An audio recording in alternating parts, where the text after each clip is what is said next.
Formula 1 is back this weekend with the Canada GP. What felt like a long break this week because we had quite the exciting Monaco GP. And my word, Lance Stroll is making a pit stop. Something is happening. Where we saw plenty full of overtakes, this Grand Prix will actually give us a lot to talk about. There will be upgrades from some big teams coming here. We're going to see how Red Bull bounces back after 3 GPs that have not really been what we expect of the Red Bull team. It seems like the dominance is over, and with another track with a whole bunch of curbs, will they bring something here? And will the teams that are bringing updates here make their way towards the top? We have quite the important upgrades to go over and teams that definitely need a change for their cars. Before getting into it, wanted to thank you guys for support on the channel. Comments I've been reading, what you guys say makes my day. So thank you and keep continuing the support. It makes me so happy. And if you're new here, please subscribe. It would mean a lot. We're killing it in the goals and we're getting close to 50K. So thank you so much for that.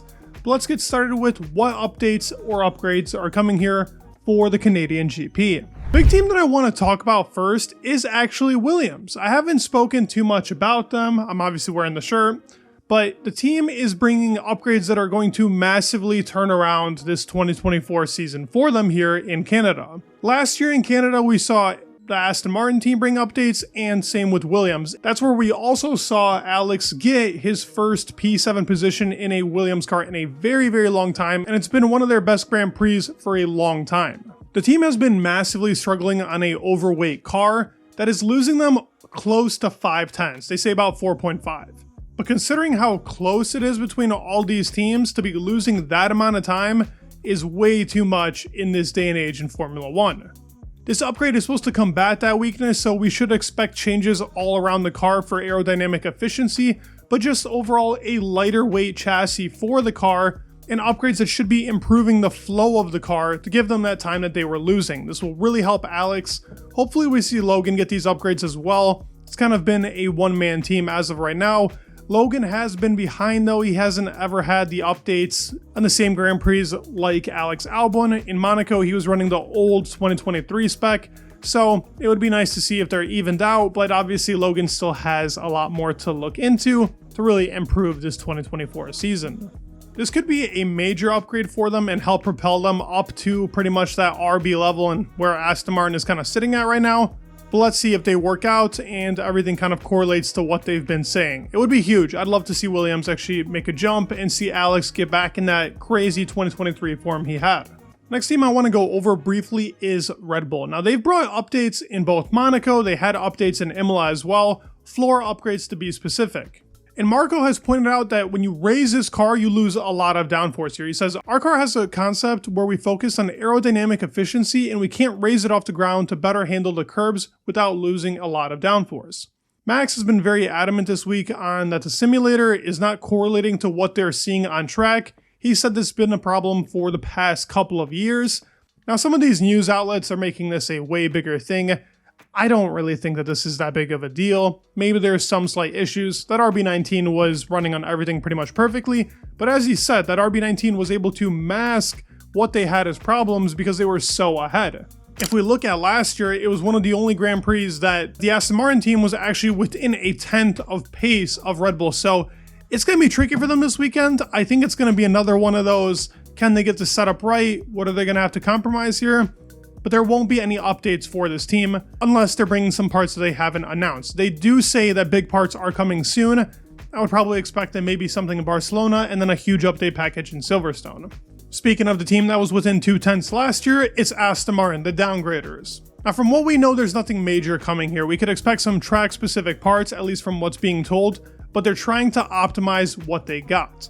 Last year, as I said, I keep bringing up 2023 because this was their best Grand Prix of the year with the exception of Monaco. Their rear tires were able to hold up a lot. It's a rear-oriented track. The rear tires have now been bad this year with their new rear suspension. They're going to try and see if this Imola update package actually is going to work. They will have the Imola front wing here, and hopefully we see a turnaround. They actually did have a lot of pace in Monaco. That was actually never shown because of what happened to him in Q1 where he was blocked by a lot of traffic.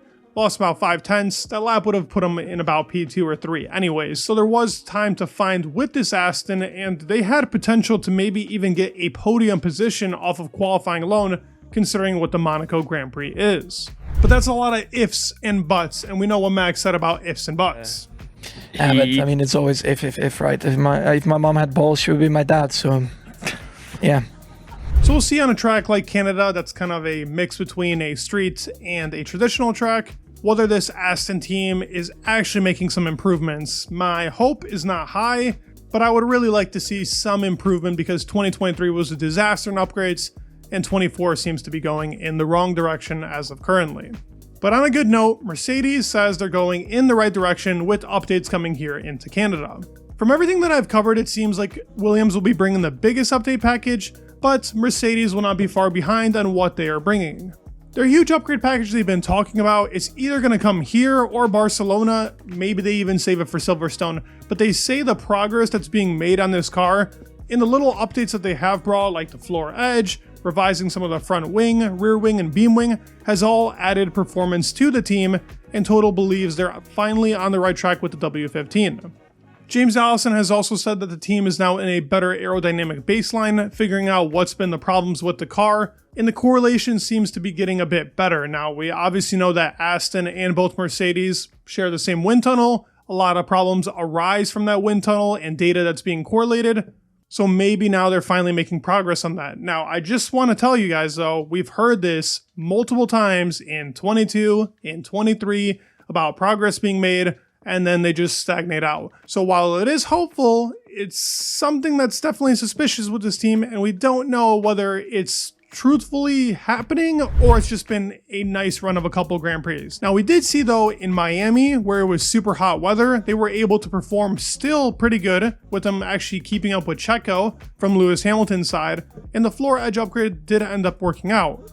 On a track where the temperature was super high, and we know this Mercedes does not correlate very well with the temperature being higher, and they did a really good job. So maybe Mercedes really is getting better. It does look like it. They were good in Imola. Monaco was a good step for them as well. Max can never end up catching them, but remember, Monaco is a very specific track, so it's hard to actually make some points about Monaco. But Imola and Miami were big jump ups, and I think with a couple more parts, some bigger upgrades, we keep hearing about the revised side pods that are potentially coming, but look at Ferrari. They're using the side pods Mercedes is currently running, so we'll have to see what happens to the team. They are making jump ups, and there are updates coming here. How big or small, we don't really know yet, depending on if the rumors are true or not. But the confirmation has been made by Toto Wolff.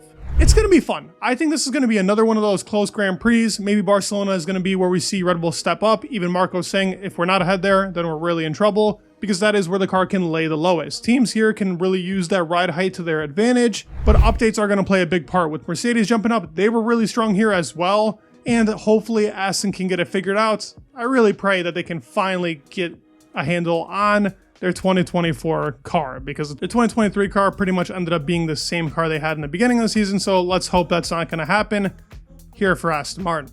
Hope you guys enjoyed the video. If you did, give it a like and subscribe. It would mean the world for me, and peace.